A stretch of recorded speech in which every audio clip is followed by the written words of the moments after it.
নমস্কাৰ মই Dipankar MBBS second ইয়াৰ student Dhubri medical college আজি সৰু ইনসিডেন্ট এটা আপোনালোকৰ লগত শ্বেয়াৰ কৰিম বুলি ভাবিছো এই ইনসিডেন্টটো আছিলে 2018 যেতিয়া মই HS পাস কৰি কিনে ডাইৰেক্ট গুৱাহাটীলৈ গুচি যাওঁ কোচিংৰ কাৰণে মই ক্লাছ 12 লৈকে কমপ্লিটলি এছএমএছ মিডিয়ামত পঢ়িছিলো এছএমএছতে physics biology chemistry maths everything পঢ়িছিলো তো অফ কোৰ্স মোৰ কাৰণে অকণমান ডিফিকাল্ট আছিলে নতুন সিচুৱেশ্যনত এডাপ্ট হোৱাটো তো 2018ত কোচিংত গ'লো কোচিংত গৈ কিনে মোৰ এটা অভ্যাস আছিলে আগৰ বেঞ্চত বহা তাতে গৈ কিনে বহি গ'লো আগত আই থিংক ইনিশিয়েল 2-3 দিন গ'ল চাগে তাৰপিছত 4 নম্বৰ দিনা জুলজিৰ মেম এগৰাকী আছিলে মৃদুস্মিতা হালৈ মেম তেখেতে পঢ়াইছিল আমাক এনিমেল কিংডম তো এনিমেল কিংডমত তাতে মেৰাইন এনিমেলৰ বিষয়ে শিকাই আছিলে তো মই পোৱা নাছিলোঁ বুজি তো তেতিয়া মই মেমক সুধিলোঁ মেম মেৰাইন মানে কি সবেই মোৰ পিনে এনেকৈ ঘূৰি চলে যেনেকৈ মই কিবা এটা ক্ৰাইম কৰিলোঁ মানে সবেই এনেকুৱা আছিলে মেৰাইনৰ অৰ্থ সুধিছে ইজ ইট এ ডাউট মানে তাতে সবেই কোচিং লোৱা সবেই আছিলে কোনোবাৰ এবছৰ ড্ৰপ কোনোবাৰ 2 বছৰ ড্ৰপ বা যিয়ে ফ্ৰেছ আছিলে যাৰ কোনো ড্ৰপ নাছিলে তেওঁ আছিলে ইংলিছ মিডিয়ামৰ ষ্টুডেণ্টবোৰ তেওঁলোকে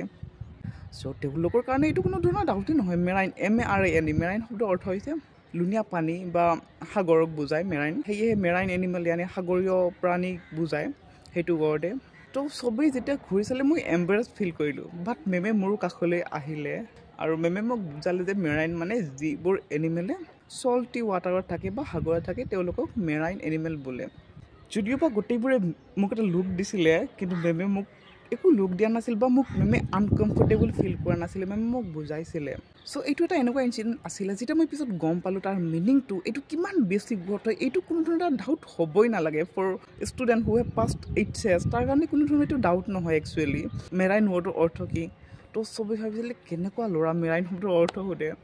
তো একচুৱেলি মই তেওঁলোকক কেনেকৈ বুজাওঁ যে মোৰ তেতিয়া বেছিকৈ ক্লিয়াৰ নাছিলে মই জাষ্ট HS পাছ কৰি আহিছোঁ সেয়াও কমপ্লিটলি এছএমএছ মিডিয়ামত এইটো এটা স্মল ইনচিডেণ্ট তেনেকুৱা বহুত এনেকুৱা ইনচিডেণ্ট হৈছিলে য'ত মই মানে জাষ্ট ফৰ মিডিয়াম এছএমএছ মিডিয়ামৰ কাৰণে পিছ হুকি আহিব লগা হৈছিলে আৰু বস্তুটো এডাপ্ট কৰোঁতে মোক বহুত টাইম লাগিছিলে টিচাৰ্ছেও মষ্ট অফ দ্য টাইম ইংলিছতে লেকচাৰ দিয়ে আৰু ইংলিছতে বুজায় তো আৰু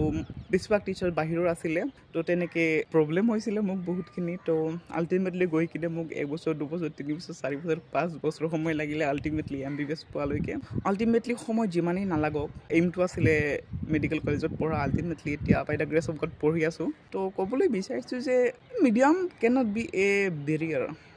বাট নলেজ কেন বি হয়তো অকণমান টাইম লাগিব আপুনিও ডিফিকাল্টি ফেচ কৰিব যদি কোনোবা এনেকুৱা ষ্টুডেণ্ট আছে যিয়ে মানে এছএমএছ মিডিয়ামত পঢ়ি কিনে মেডিকেল বা ইঞ্জিনিয়াৰিঙৰ সপোন দেখিছে হয়তো আপোনালোকৰ কাৰণে অকণমান কষ্ট হ'ব পাৰে বাট ই কেতিয়াও বেৰিয়াৰ হ'ব নোৱাৰে কষ্ট কৰক আল্টিমেটলি আপুনি নিজৰ এইমত আপোনাৰ নিজৰ উদ্দেশ্যত আৰু আপোনাৰ সপোনৰ যাত্ৰাত উপনীত হ'ব থেংক ইউ